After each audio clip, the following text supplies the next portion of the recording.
Above iron, in density terms, fission gives off energy. Below it, fusion does. Could you please explain how this works? Yeah, so like you mentioned, when you take light elements together, like hydrogen or oxygen or silicon, and smash them together, you create a heavier element. But the total mass of that element that you've just made, like if I take two hydrogen atoms and smash them together, I get helium. The mass of that helium atom is a little bit less than the total mass of the original two hydrogen atoms that you started with. And so that difference in mass gets released as an energy, and we get that through E equals mc squared. And so when you fuse light elements together, you end up with heavier and heavier elements, but the sum of that is less than the total mass of your original components, and so you get a little bit of energy output from that reaction. At iron, that game stops. And that game stops because of the unique atomic structure of iron itself. Every nucleus is made of both protons and neutrons.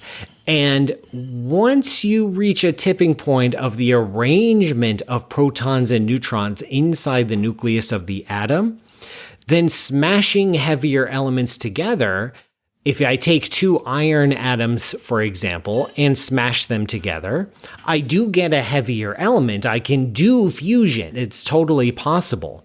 But because of the combination of protons and neutrons inside the nucleus of that new heavier element, I don't get any energy out of the reaction. I can do it, it just takes energy. And it really just all comes down to how the protons and neutrons interact with each other in an atomic nucleus. There is going to be a tipping point somewhere, and it turned out to be at the element of iron. I see iron as the lowest point in a valley, in which it's surrounded by two sides that are higher in terms of energy, and you can move one in the distribution of the elements in density terms.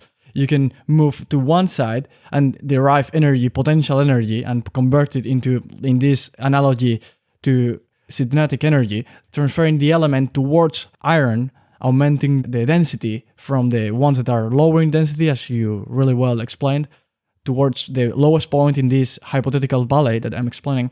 And then from the other side, the ones that are more dense, you can take them back down to iron, but that's the place in which all the matter ultimately will end up when we transition. Maybe you can let me know what's the time frame in which most or all the matter in the universe will be converted into iron?